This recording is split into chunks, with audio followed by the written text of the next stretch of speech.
Olá pessoal, tudo bem? Eu sou o professor Nilo Diniz e a nossa aula de hoje é sobre a criação do sistema e sociedade açucareira aqui no Brasil, né? O açúcar, que é a principal atividade econômica durante o Brasil colonial.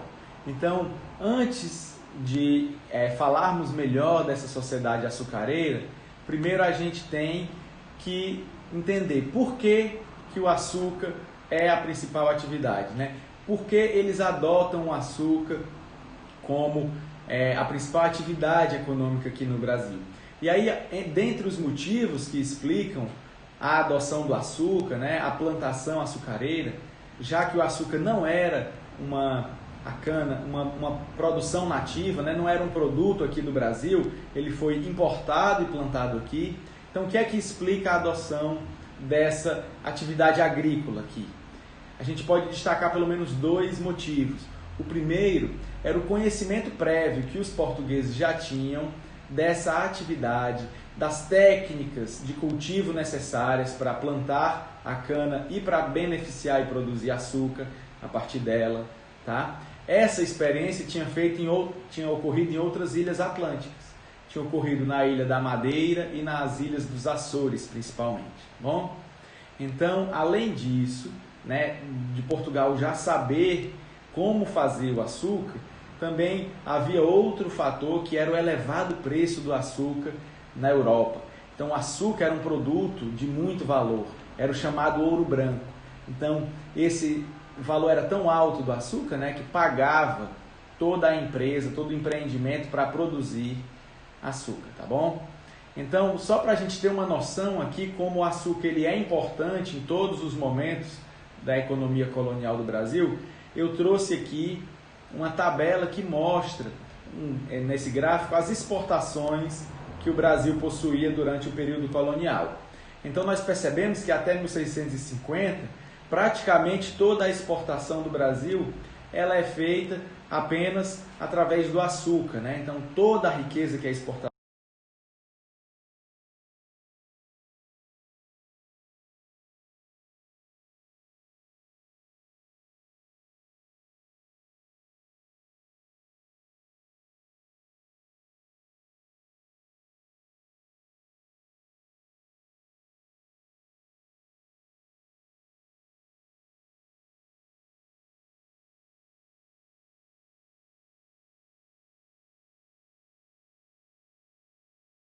aqui com a exportação do açúcar. A mesma coisa acontece na década de 1760. E aí nós temos depois um declínio do ouro, um declínio também da atividade açucareira, de modo que no ano de 1800, né, ali na década que encerra a participação do Brasil dentro da colonização portuguesa, nós vemos justamente que o açúcar ele já está abaixo de outros produtos, apesar de ainda ser um importante ter seu peso na balança, né, comercial do Brasil, ainda ser um grande produto de exportação. Mas durante vários séculos, né, o século de 1600, 1700, nós temos aqui o açúcar como a principal atividade, tá bom? E essa cana de açúcar, né, tanto o seu cultivo como o seu beneficiamento, sempre foi feito a partir da mão de obra escrava, tá? Não haveria esse tipo de produção agrícola sem uma mão de obra escrava. Essa mão de obra, num primeiro momento, ela vai ser indígena, mas rapidamente ela vai ser superada pela mão de obra africana. E aí tem alguns fatores que favorecem a mão de obra africana, né? São eles, por exemplo, que os africanos, alguns já tinham experiência na produção da cana, eles já tinham experiência agrícola com essa planta, eles já tinham também vindo da África, né, chegando aqui de forma que eles não conheciam o território, enquanto que os indígenas conheciam o território do Brasil, facilitava assim fugas, a resistência ficava facilitada por conta disso. Esses africanos eles eram mais resistentes às doenças europeias do que os indígenas. Esses africanos acabavam por criar também um outro comércio muito lucrativo, que era o tráfico de escravos. Esse tráfico de escravos não beneficiaria Portugal se fosse feito aqui dentro do Brasil, né, se fosse um tráfico interno de indígenas. Então todos esses fatores favoreceram a adoção da mão de obra africana. Mas eu ressalto aqui, mais uma vez, que em todos os dois casos nós tínhamos uma forte presença de mão de obra escrava, tá? A produção era feita através da mão de obra escrava. E aí, para se produzir o açúcar, né, era necessário respeitar algum tempo, né? Existia todo um ciclo de produção e de beneficiamento desse açúcar. Eu trouxe só aqui alguns para a gente ter uma noção como que isso era um processo até relativamente demorado, né? Um processo que exigia uma certa técnica, tá? Então, primeiro você tinha que preparar a terra para a plantação da cana. E essa preparação ela era muitas vezes feita com técnicas indígenas, tá? É a técnica da coivara que a gente chama, né? Desmatar, tocar fogo nessa terra, tá? Fazer essa coivara para depois fazer uma plantação. E aí o plantio ele começava ali nos meses de fevereiro e podia se estender até maio ou junho. E depois, quando essa cana já estava madura, é que se fazia o corte. O corte ele tinha que ser feito no mesmo dia que essa cana seria beneficiada, né? Senão o seu índice de açúcar ia sendo perdido e eles não conseguiriam tirar o máximo proveito aqui da cana. Então tinha todo um agendamento de que lote cortar, para quando beneficiar, justamente porque essa cana ela não podia ficar sem ser beneficiada. Ela tinha que ser cortada e levada para o engenho no mesmo dia. Daí também a necessidade de o engenho não estar muito distante da lavoura, né, da plantação. Isso favorecia a criação de pequenos engenhos, né, de pessoas que tinham engenhos, mesmo que não fossem os proprietários rurais, tá? Então existia aqui uma série de divisões de trabalho, de categorias dentro dessa sociedade açucareira.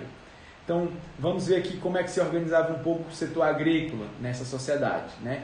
Nós tínhamos primeiro, e como atividade mais importante, a produção para agroexportação, a produção da cana de açúcar propriamente. Mas além disso nós tínhamos um setor camponês, né? Que era chamado de brecha camponesa, um pequeno espaço de terra utilizado para a produção dos alimentos que seriam consumidos aqui no Brasil, tá? Além disso, nós tínhamos um setor de beneficiamento da cana, né, que incluía alguns senhores de engenhos que não eram proprietários de terra. Eles possuíam os engenhos, se dedicavam apenas ao beneficiamento e, em contrapartida, nós tínhamos alguns lavradores, né, alguns proprietários de terra que não tinham engenhos, tá? Isso é só para demonstrar mais ou menos aqui algumas divisões do trabalho dentro dessa sociedade, tá? E aí a gente vai destacar aqui dois tipos de engenho.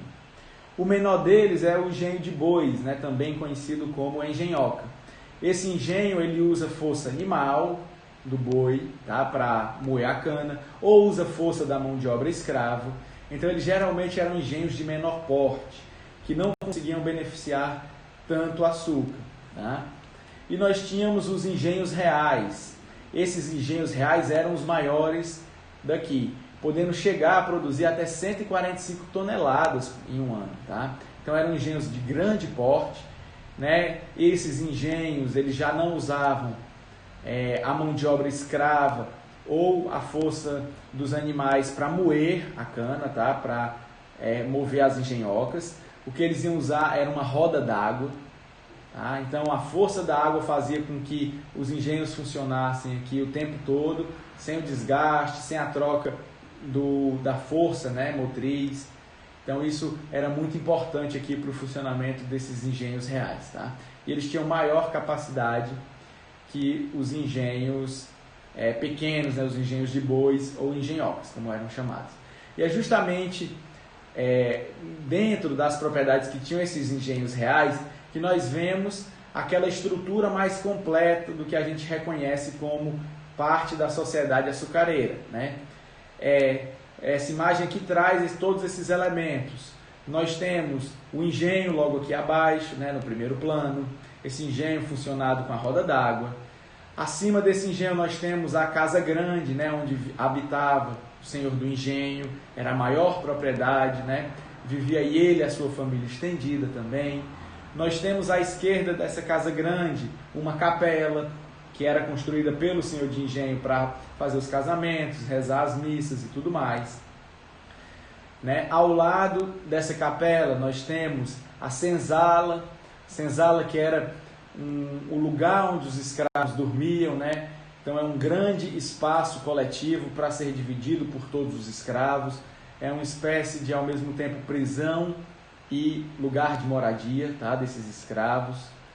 Nós temos também as habitações das pessoas que tinham trabalho livre, né? Como o capataz, o mestre do açúcar. Então são casas, são residências separadas, né? De pessoas livres que moravam dentro da proteção do senhor de engenho, moravam dentro dessa grande estrutura. Nós temos o canavial que aparece ao fundo da imagem também. Então aqui tem toda a lógica nessa representação aí, né? De como funcionava essa sociedade colonial, tá? E aí a gente sintetiza, a gente organiza essa noção aqui da sociedade açucareira, chamando isso de plantation, tá? Plantation tem algumas características, vamos dar uma olhadinha aqui. Então, primeiro, ela é monocultora, ou seja, ela se dedica à cultura de um único produto alimentício ou produto de matéria-prima, tá? Então, a predominância de um único gênero de cultivo agrícola. Em segundo lugar, a plantation ela utiliza a mão de obra escrava, tá? Então a gente considera como plantation aquilo que tem como força de trabalho a escravidão. Em terceiro lugar, ela está voltada para a exportação. Ela está voltada para o mercado externo e não para o mercado interno. E em quarto e último lugar, ela funciona a partir de uma grande propriedade de terra, né, que a gente vai chamar de latifúndio. Então, resumindo, a plantation é um sistema monocultor, escravista, exportador e latifundiário, tá? São essas as características da plantation. E aqui eu fiz rapidamente um mapa mental para a gente perceber as principais características dessa sociedade, tá? Então a cana-de-açúcar, ela é a atividade econômica mais importante, me acompanha aqui do topo do nosso mapa, no canto esquerdo, tá? Ela é aplicada no Brasil porque os portugueses já tinham experiências e porque o clima do Brasil era próprio para o cultivo, tá? Além disso, ela tinha um alto lucro, por isso ela era importante. Para a produção desse açúcar, se usa uma unidade de produção, né, que a gente vai chamar de engenho, tá? O engenho é um verdadeiro complexo industrial aqui para a produção do açúcar. Isso vai ser feito através da monocultura, do latifúndio, da agroexportação, tá? E da mão de obra escrava, aquilo que a gente chamou de plantation, tá? Isso tudo gera um tipo de sociedade, é o que nós chamamos de sociedade patriarcal. A sociedade patriarcal é aquela onde um chefe masculino ele manda, né? Ele tem um poder de mando nessa sociedade, tá? Ela é patriarcal e ela é também paternalista, né? Esse senhor de engenho ele funciona como um pai, como um carrasco, ao mesmo tempo doce, também severo. É um chefe que todo mundo está sujeito a esse chefe, tá? Está sob a proteção desse chefe, tá? E aí nós temos também a formação de uma aristocracia, ou seja, um poder da terra aqui, que é altamente conservador, tá? Então essas são aqui algumas das características desse sistema de engenho, né, desse sistema do açúcar, tá? Quando é que ele vai ter o seu auge? O auge, né, é justamente naquele momento onde existe uma parceria entre os colonos brasileiros aqui, né, Portugal, e os holandeses para distribuir esse açúcar, tá?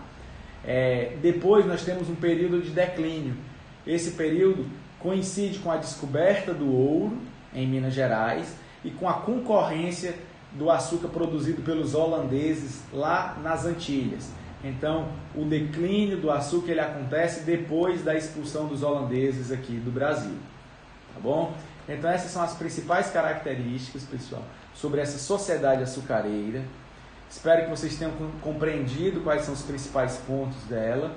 E agora eu sugiro que vocês façam os exercícios que eu indiquei, tá bom? Abraços e até a semana que vem.